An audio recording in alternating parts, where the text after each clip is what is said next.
Hello, my friends. So let's have a real talk again. It has been some time that I'm not making dal.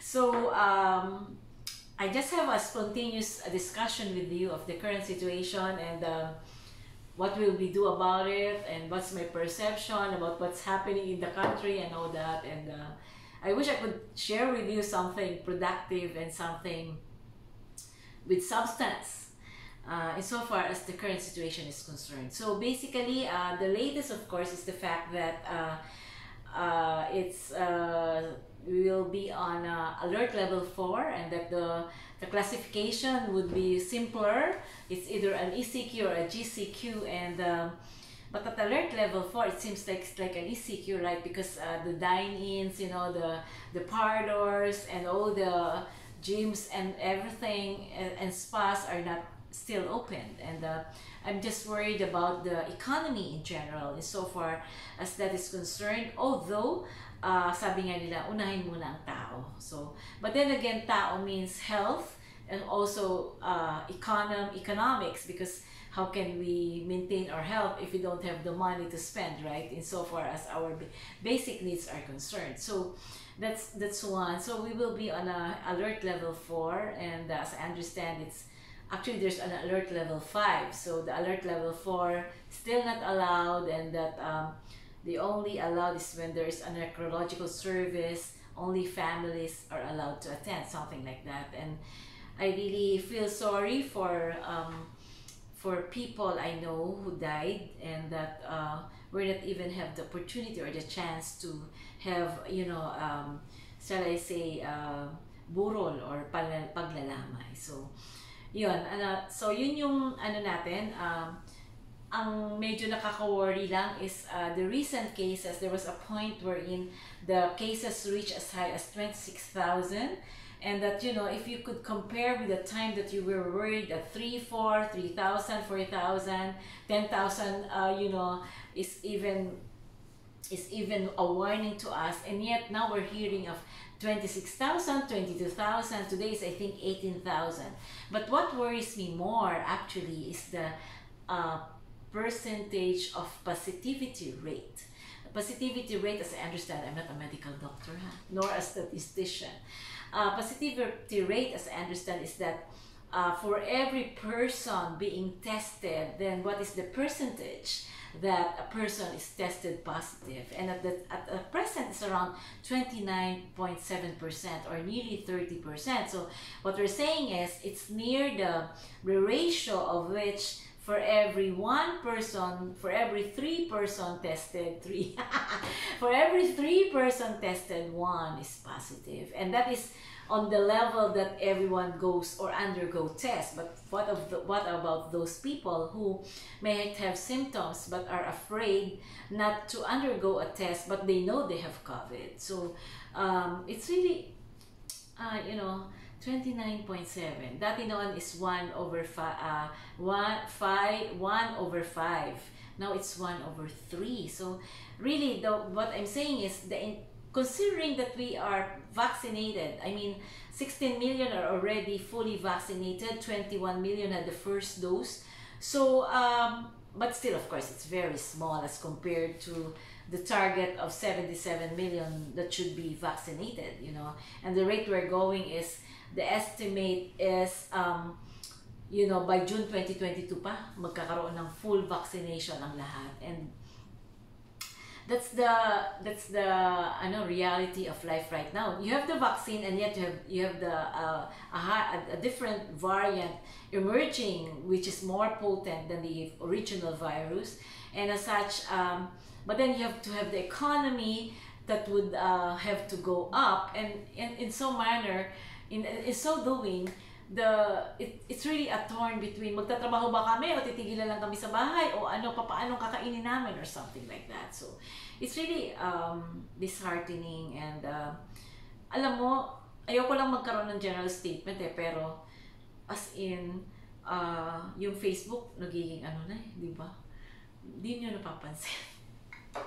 Ang daming kino-condolence, sensing condolences, di ba? And I really feel sorry for people who have lost their members of their family, dearest to them, and di ba? Tapos, merong vaccinated na mamatay pa rin, di ba? Parang, ano yun? Ano yun talaga, di ba? So, it really, of course, for me, it's still good that you have the vaccine. At least you have the first level of defense. But still and all, di ba? Parang, may pinasa sa akin, parang taga-UST na bata, namatay, di ba?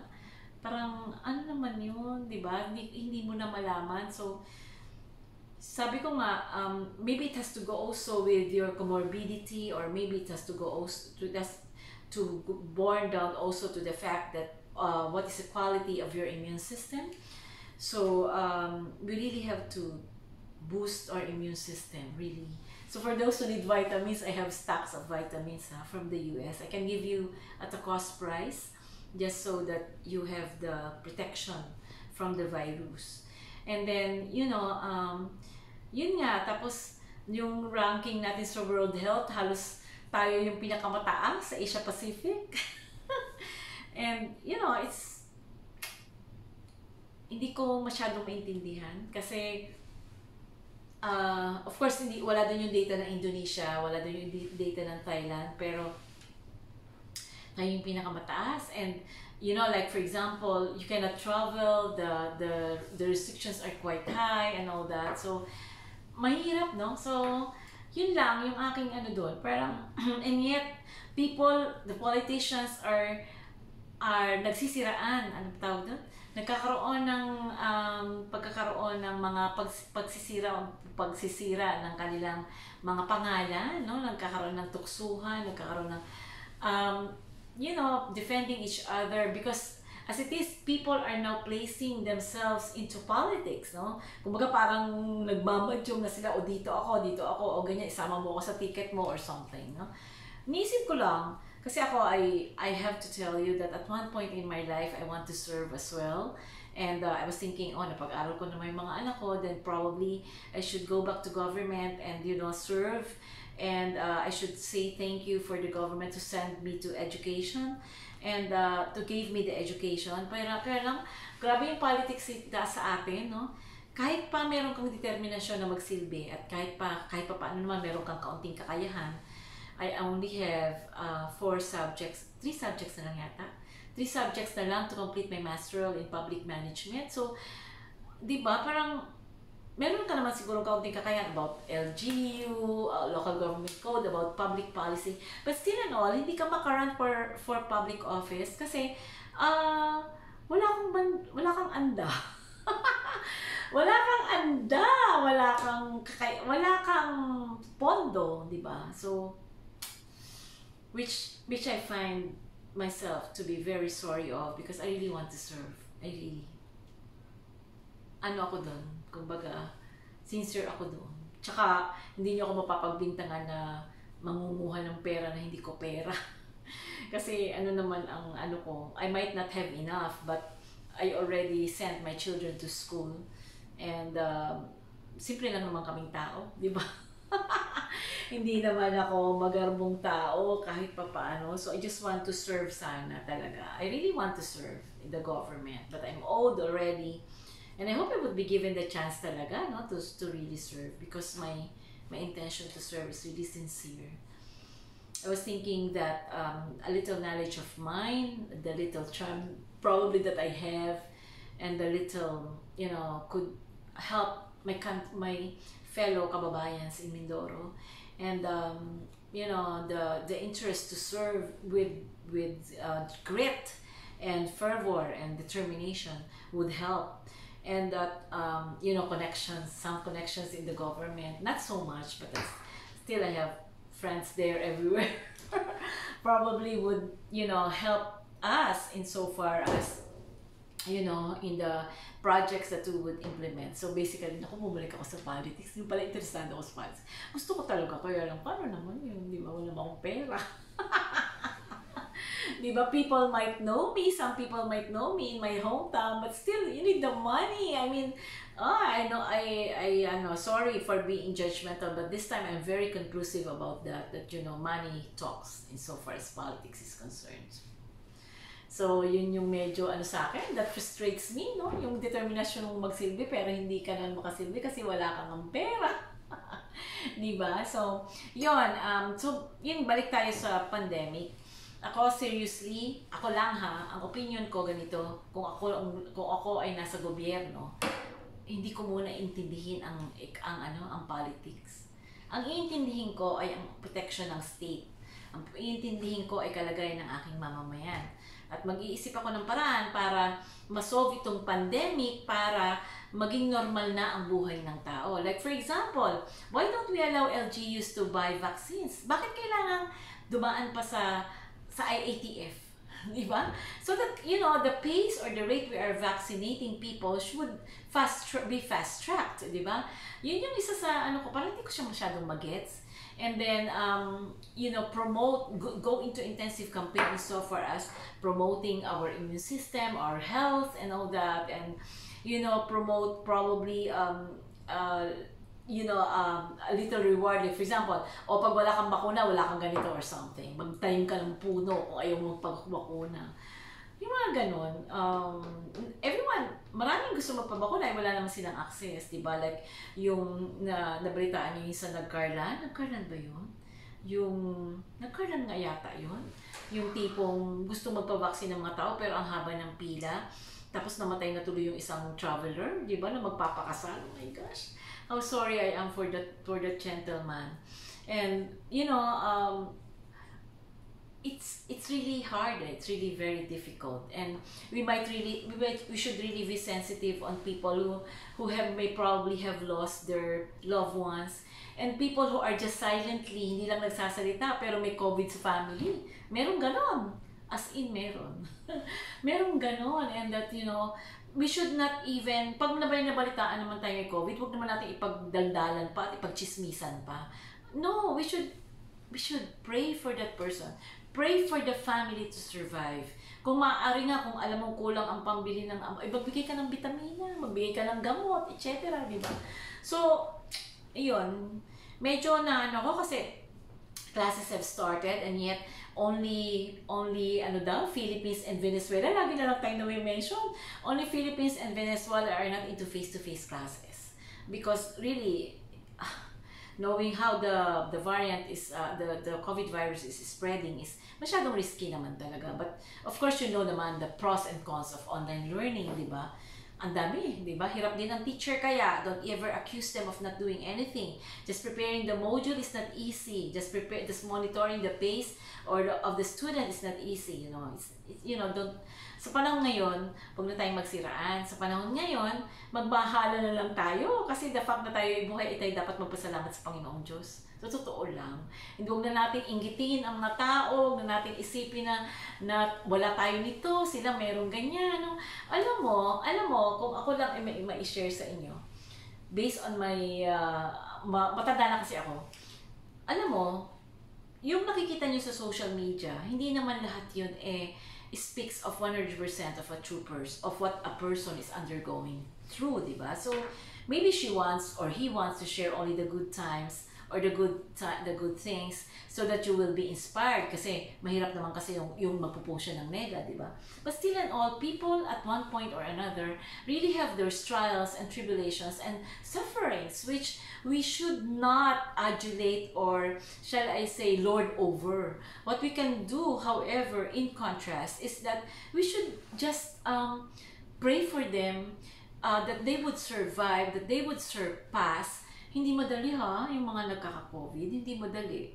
Kahit asymptomatic ka, o kahit nagkakaroon ka lang ng mild symptoms, hindi madali The worry in itself, or the anxiousness in itself, and the stigma that goes with it, no? Kasi nga, yung iba pinag-uusapan is in itself a burden. So, I think we must ipromote naman natin pagiging natin Kristiyano, na tayo ay mabait, na tayo ay mapagmahal, at tayo ay maunawain, di ba? So yun lang, those are my thoughts on the alert level 4 for Metro Manila, and are we really ready for the granular lockdown? may karapatan ba si Roque na awayin ang mga physicians na utang na loob? Naman. Hindi naman. Please lang. Alam mo si Roque, sorry Secretary Roque ha, you're a professional, so you should act as an officer and a gentleman. You're a graduate of UP, so you're expected to know what a government employee feels and what the doctors have been sacrificing for this pandemic. Diba? Tsaka respeto lang, o sige, abogado ka. Pero sila doktor naman, diba? At kahit na siguro wala kang profession, dapat irespeto ka ng kahit sino, particularly a government official that would berate the group of physicians. Hindi mo ba naisip na sila yung nagsasalba sa buhay? Sila yung may kakayahan kahit paanong talino mo as an abogado, an accountant, or whatever. In times of medical needs, you need a doctor. Diba? Hindi mo ba naisip yun? Naisip ko, talaga, hindi, just as a pilot is being looked up to upon boarding a plane, just like a driver is being prayed over upon boarding a vehicle, ganun din yung mga doktor, di ba? At mga nurse na pagod na nag-work sila ng wee hours of the morning, and they have the Hippocratic oath to save lives.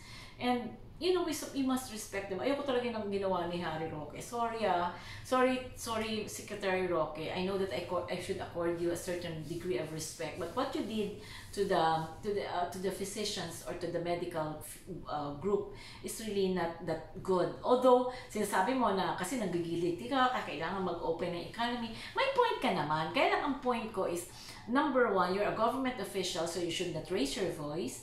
Number two is dapat nire-represent mo kasi ang presidente, di ba? So dapat medyo kalma ka. At number three, respeto. I think everything really boils down to respect, and yun.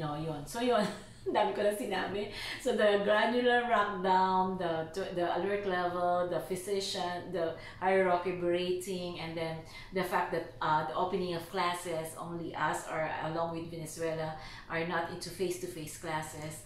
And ano ba yung mga sinabi ko? Nalimutan ko na tuloy.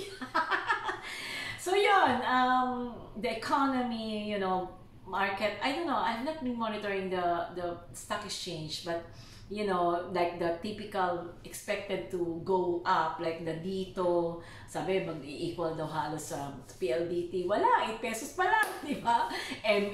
which is a Mary Mart, dapat na mag-equal siya sa pure gold, is only what? 4 pesos, di ba? So, mabababa. Ang mataas talaga ngayon is ASEN, which is an energy company, which I don't have, holdings of.